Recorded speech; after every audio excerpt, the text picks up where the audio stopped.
సారా కూర్చోండి. చాయ్ ఎవరా? ఇదిగో సార్ పోషించాను. ఆరేది నువ్వు దాగు, వేడిగా ఎవరా? ఏంటయ్యా ఇలా నిద్రపోతున్నావు?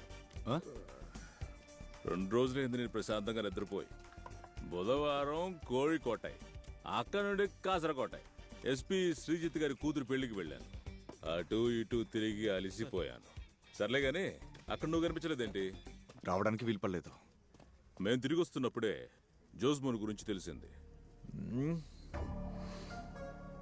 చాలా బాధేసింది. సార్ డీజీపీ వస్తున్నారంట. ఓ సార్ అడిగినప్పుడు ఇవ్వకుండా నువ్వే తాగు. సారీ సార్, నిజంగానే నన్ను తాగమన్నారు అనుకున్నా. Sorry sir. ఎవడ్రా వీడు?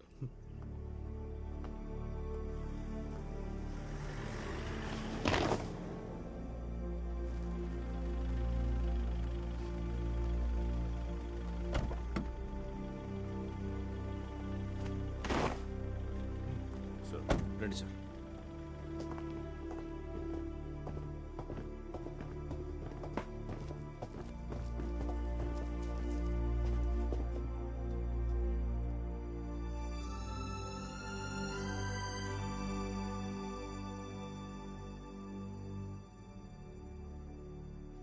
వీళ్ళు జోస్ భార్య కొడుకు సార్.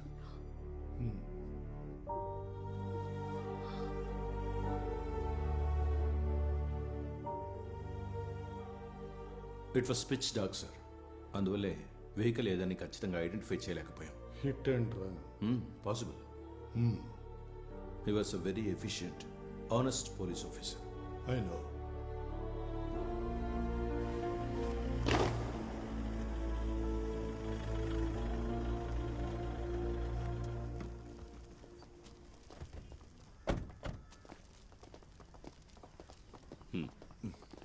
వీళ్ళకి ఎక్కడేంటయ్యా పని? జోసు కొన్నాళ్ళు సిబిఐలో డెప్యుటేషన్లో ఉండేవాడు కదా.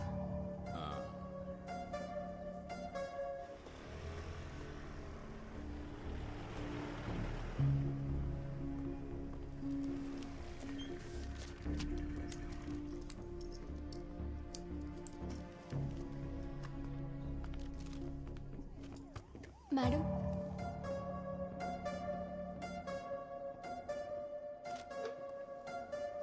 నువ్వు ఏం చూసావో అది సత్యదాస్ సార్కు చెప్తే చాలు. ఆయనే ఈ కేసు ఎంక్వైరీ చేస్తున్నారు. ఈ అమ్మాయితో పాటు నువ్వు వెళ్ళు. రామ్మా. ఈ ఇన్ఫర్మేషన్ ఇస్తే పోలీసులు డబ్బులు ఇస్తారని నా ఫ్రెండ్ చెప్పాడు. ఈ అమ్మాయి లాకప్ లేండి. వద్దు సార్. నిన్న అక్కడ చూసినందువల్లనే రూమ్ లో ఉన్న ఆ వ్యక్తి లైట్ ఆఫ్ చేశాడు. అది నిజమేగా? అవును సార్.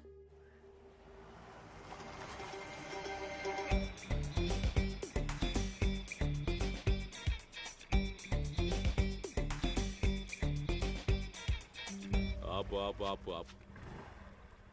అపరాజిత, అదేగా నీ పేరు? అవును సార్. ఆ కిటికీ దగ్గరేగా నువ్వు అతను చూసింది? అవును సార్. చాలా యూస్ఫుల్ గా ఉంది నువ్వు ఇచ్చిన ఇన్ఫర్మేషన్. సిఐ జోస్మోన్ తెలుసా? తెలుసు, చిన్నప్పటి నుంచి ఆ సార్ ఇంట్లో నేనే పేపర్ ఇస్తూ ఉంటాను. నాతో చెప్పడంతో నీ బాధ్యత తీరిపోయింది. ఈ విషయం మరెవరికి చెప్పకూడదు, విన్నావుగా? వెళ్ళు.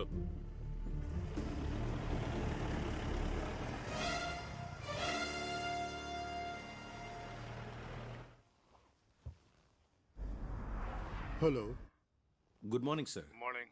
ఒక చిన్న రిక్వెస్ట్ సార్. yes ఆ సిఐ జోస్మోన్ మర్డర్ ఇన్వెస్టిగేషన్ నుంచి సత్యదాస్ని తప్పించాలి sir.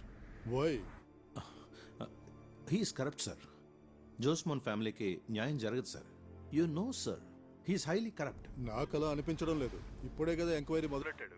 It's not that sir. No no no, don't talk out of your hatred towards him. Let us see.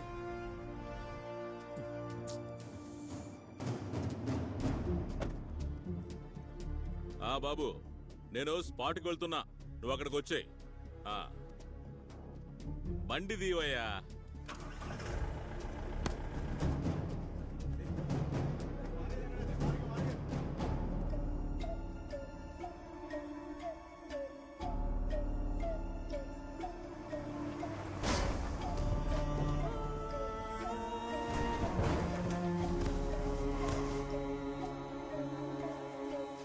పోలీసుల్లో జోసుకున్నంత మంది శత్రువులు ఇంకెవరికి ఉండరు. శత్రువులంటే నీ ఉద్దేశంలో ఎవరు? శత్రువులంటే ఈయన వల్ల బాధపడ్డవారు. ఇంకా లోతుకెళ్తే లెక్కలు పెరుగుతాయి. ఏవైనా గాని చెప్పు. బాస్కెట్ కిల్లింగ్స్ విని విని ఆ పేరు ఇప్పుడు కామన్ అయింది. హ్మ్, చూడు, అక్కడ జరిగిన మరణాలకి ఏదో ఒక సంబంధం ఉందని, అనుమానం ఉందని మొదటిసారి చెప్పింది విసిల్ బ్లోవర్ జర్నలిస్ట్ బాసురన్. వాడు చెప్పినవన్నీ పేపర్స్ లో రావడానికి ముందే విజిల్ ఊది వాడే పోయాడు. ఆ తర్వాత విచారానికి దిగిన జోస్ కూడా పోయాడు. మనము పోతామని భయంగా ఉందా? బాసురన్ చెప్పిన వాళ్ళంతా చాలా గొప్ప వాళ్ళు. బాస్కెట్ కిల్లింగ్స్ ఇప్పుడు నైట్ మేర్ కదా దాస్. అందుకని ఎవరు చెప్పినా సరే ఈ ఎంక్వైరీకి నన్ను పిలిపించినందుకు చాలా సంతోషం. ఇప్పుడు నాది ఒక రిక్వెస్ట్. రిక్వెస్ట్లేమీ అక్కర్లేదు బాబు, నేను నిన్ను వదిలేస్తాలే. నిన్ను మాతో చేర్చుకోమన్నాళ్ళతో నేను ఏదో కారణం చెప్పుకుంటానులే. థ్యాంక్స్.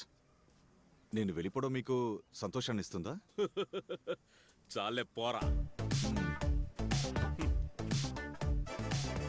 భయంగా ఉందా ఇక్బాల్? నువ్వు కూడా వెళ్ళిపోవచ్చు. అయ్యో, నాకు భయం అంటే ఏంటో తెలియదు సార్. బండిది వెళ్దాం.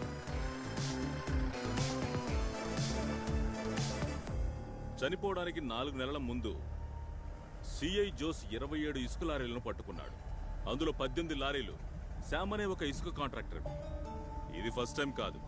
ఇంతకు ముందు కూడా శామ్ ఇసుక లారీలను జోస్ ఎన్నోసార్లు పట్టుకున్నాడు. శామ్ ప్రతీకారం తీర్చుకోవాలనుకుంటే ఖచ్చితంగా అనుకుంటాడు సార్.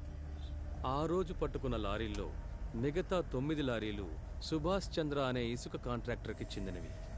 అంతకు ముందు కూడా సుభాష్ చంద్ర లారీల్ని జోస్ గారు పట్టుకున్నారు.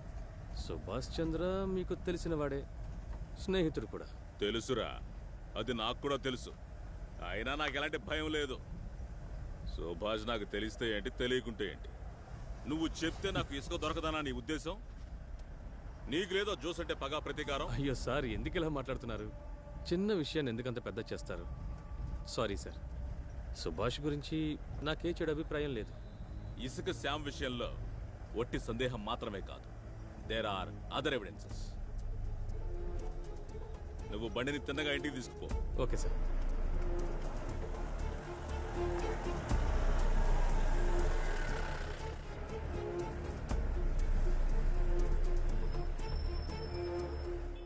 వెంటనే వాడిని కస్టడీలోకి తీసుకోవాలి. శ్యామ్ని. Yes sir.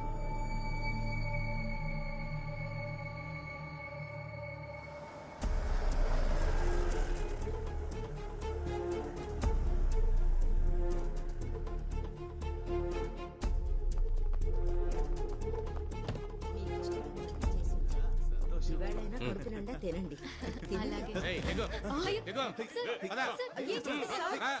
అరెస్ట్ కాదు, విచారణ కోసం అంతే. ఎప్పుడు వదులుతారు సార్?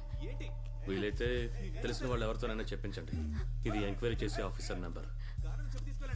మీ భర్త బయటికి రావాలిగా. సార్,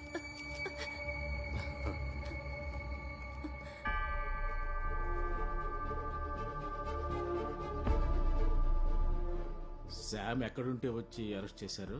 ఇంట్లో ఉండగానే నిన్న రాత్రి. కానీ అరెస్ట్ కాదని చెప్పారు. మరి అది ఆఫీస్. హలో, నా పేరు ఫాదర్ జేమ్స్ జార్జ్ తగడియల్. నేను ఫోన్ చేసింది మీరు కస్టడీలోకి తీసుకున్న ఆ శామ్. వదిలేదే లేదు. దొంగలకి దోపిడీగాళ్ళకి వగాలు తప్పించుకోవడానికి మీకు సిగ్గుగా లేదా ఫాదర్? ఆ చెత్త నా కొడుకు మా డిపార్ట్మెంట్ లో ఒకరిని బండి తొక్కుతూ చంపించాడు. వాడిని వదలాలా?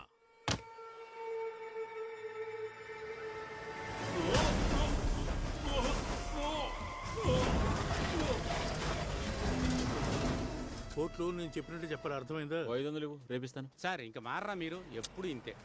పోలీసులు అంటే ఎవరికి నమ్మకం లేకుండా పోయిందే. ఓ, ఎంత పెద్ద యాక్సిడెంట్! ఎలా తప్పించుకున్నాడు అబ్బాయి ఈయన? ఏంటి ఆయనే చూస్తూ నిలబడ్డా? అంత సులభంగా పోయేవాడు కాదు ఆయన.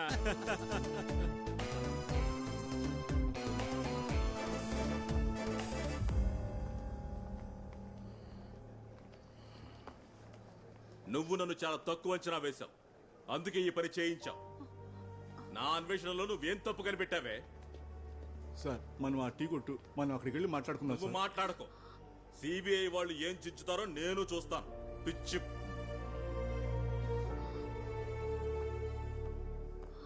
అంతా రెడీగానే ఉంది మ్యామ్. అది ఓ కాపీ తీసుంచు. అదిగో వస్తుంది. ఓకే, చూద్దాం. సరే మేడం. వెయిట్ చేస్తుండండి, టైం వచ్చినప్పుడు పిలుస్తాం.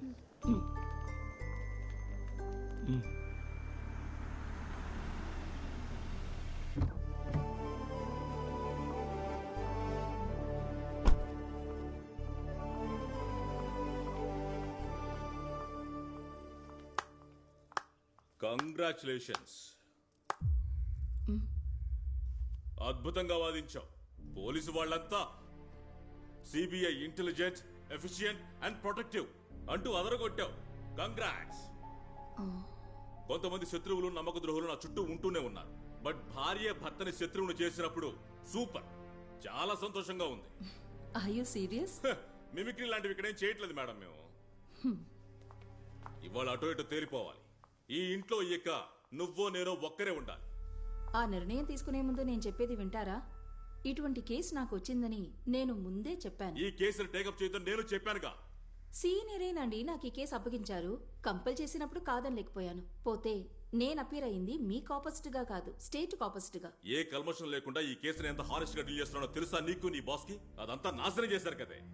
ఎంత హానెస్ట్ గా ఉన్నా కూడా ఈ కేసులో మీరు గెలవబోయేది లేదు. నువ్వెవరే పుస్కి అది చెప్పడానికి? చెప్పేది పూర్తిగా విని మాట్లాడండి. 5-6 ఇసుక మాఫియా ఉన్నారు ఇక్కడ. వాళ్లలో ఒక్కడే కస్టడీలోకి తీసుకున్న శామ్. మాఫియా మొత్తం సిఐ జోస్ కి శత్రువులుగా ఉన్నప్పుడు ఒక్కడిని మాత్రం కస్టడీలోకి తీసుకున్న కారణం అది నా ఇష్టం. ఇసుక మాఫియాలో దొరికిన సుభాష్ చంద్రని సేవ్ చేయడానికా? అతన్ని సేవ్ చేయడానికి శామ్ ని పావుగా వాడుకున్నారని చెప్తున్నారు. వాళ్ళెవరో కాదు, పోలీస్ డిపార్ట్మెంట్ వాళ్లే. ఎంక్వైరీ చేసి చూడండి, తర్వాత నాకు చెప్పండి. ఇసుక మాఫియా ఏం కాదు. శ్యామ్ కి వ్యతిరేకంగా సేకరించి పెట్టుకున్న ఎవిడెన్సెస్ ఇదిగో ఇక్కడున్నాయి. దాన్ని నిరూపించడానికి ముందే చెడగొట్టావు. నేనేమి చెడగొట్టలేదు. మనసులో ఉన్నదేదో అక్కడే ఉంచుకోండి. ఎందుకో పీక్కు తింటానికా? యావండి, ఈ కేసులో మీరు గెలవడాన్ని చూడడం కన్నా సిబిఐ ఓడిపోవడం చూడాలి. ఇంతవరకు ఓడిపోలేదన్న అహంభావం ఉంది వాళ్ళకి. అన్నట్టు సిబిఐ చుట్టమా నాకు? ఇక్కడున్న సాక్ష్యాలు లేకుంటే వాళ్ళు గెలుస్తారా? వాళ్ళది కనిపెట్టేస్తే? కనిపెట్టకుండా ఉండడానికి మాక్సిమం ట్రై చేయాలి. ఇంతవరకు దొరికిన సాక్ష్యాధారాలు సిబిఐకి ఇవ్వకండి. Sort of non cooperation. చూడండి, బయటున్న వాళ్ళకి డౌట్ రాకూడదు. నవ్వుతూ చంపే విద్యని మీరు నేర్చుకోవాలి. ఈ కేసులో మీరు గెలవడం మీతో ఉన్న వాళ్ళకే ఇష్టం లేదు. బట్ సిబిఐని ఓడించాలనుకుంటే మొత్తం ఫోర్స్ మీ వెనకాల ఉంటుంది. ఓడిపోయి కేసు గెలవచ్చు. ఆలోచించండి.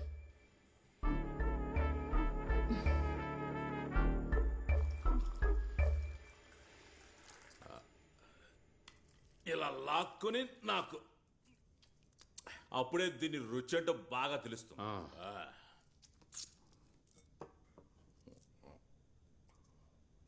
మేడం చెప్పింది కరెక్టే. మన పోలీసులందరూ సిబిఐ ఓడిపోవాలనే కోరుకుంటారు. ఎవర్రా ఈ సిబిఐని కనిపెట్టింది? ఎవరికి తెలుసు సార్? నెహ్రూనో గాంధీనో ఎవరో అయింటారు. ఆ కాలం నుంచే ఉంది. నువ్వట చెప్పావో లేదో వాడు ఎట్టా వచ్చేసాడు. వీడికి ఊరి గాని జీవిత గది గాని తప్పదనుకున్నా. తప్పించుకున్నావుగా. నేనేం చేశాను సార్? ఏం చేసావో నీకు తెలియదా? కొంతకాలం ఎక్కడికైనా వెళ్ళి దాక్కో, అదే మంచిది.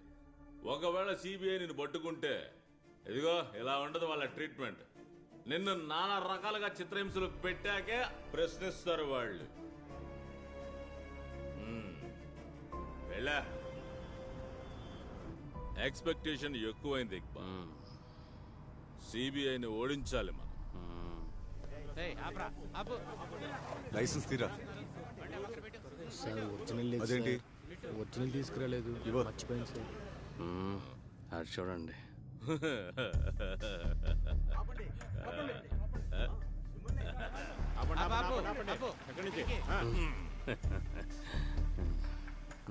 పోదండి పోదండి మిస్టర్.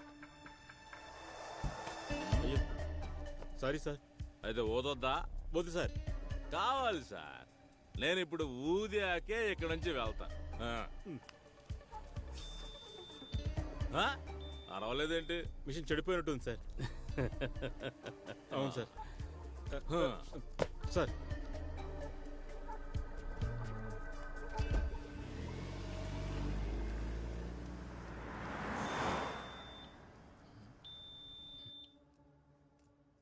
బాలు, మీరు సమాధానం ఏం చెప్పట్లేదు. అన్నీ సిబిఐయే చూడాలంటే ఎలా సార్? ఇప్పటికే వర్క్ లోడ్ ఎక్కువ, స్టాఫ్ ఏమో తక్కువ. మేమంటే కిట్టన్ వాళ్ళు కూడా ఉన్నారని మీకు తెలుసు కదా. I agree. పోలీసుల తరపు నుండి వ్యతిరేకత తప్పకుండా ఉంటుంది. మరెందుకు సార్ ఈ తలనొప్పి? కారణం ఉంది, ఓపెన్గా చెప్తాను. Strictly not official. Sir, CA Jose మరణం యాక్సిడెంటో లేక మర్డరో క్లియర్గా తెలియలేదు. కానీ మా సత్యదస్తున్నాడే, అతనికి ఏది అనుకూలంగా ఉంటుందో దానికి తగ్గట్టు మార్చుకుంటాడు. Too corrupt an official, corrupt to the core. ఇప్పుడు కూడా ఒక అతన్ని కస్టడీలోకి తీసుకున్నాడు. పేరు శామ్, ఇసుక కాంట్రాక్టర్. ఈ వ్యక్తి నాకు తెలుసు. నేను ఇల్లు కట్టినప్పుడు వీడే ఇసుక సప్లై చేశాడు. ఇసుక మాఫియాలో సడన్ గా కోటీశ్వరుడైన పరమనీచుడు వీడు. వీడిని సత్యజాసు పట్టుకుని పిండిలోపు కేసు సిబిఐకి ట్రాన్స్ఫర్ అయిందని సంతోషపడుతూ ఉంటే మీ తరపు నుండి కోర్టుకి వర్క్లోడ్ పిటిషన్ వచ్చింది. ఈ కేసుని టేకప్ చేయడం మా వల్ల కాదు అని చెప్తూ. ఇన్ఫాక్ట్ మిసెస్ జోస్ని నేనే బలవంత పెట్టాను, కేసుని సిబిఐకి అప్పగించండి అని పిటిషన్ వేయమని. బాలు, వర్క్లోడ్ పిటిషన్ని వెనక్కి తీసుకోండి. జోస్ ఫ్యామిలీకి న్యాయం జరగాలి. మీ సీనియర్స్ ఎవరైనా సరే నేను వాళ్ళని రిక్వెస్ట్ చేస్తాను, please revisit your decision please.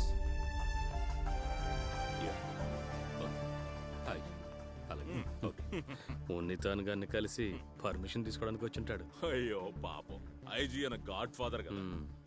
ఈ కేసు ఎవరెక్కడ స్టార్ట్ చేసినా విచారణ ముగించడానికి ఎవరైనా సరే నా అనుమతి కోసం రావాలి రోయ్.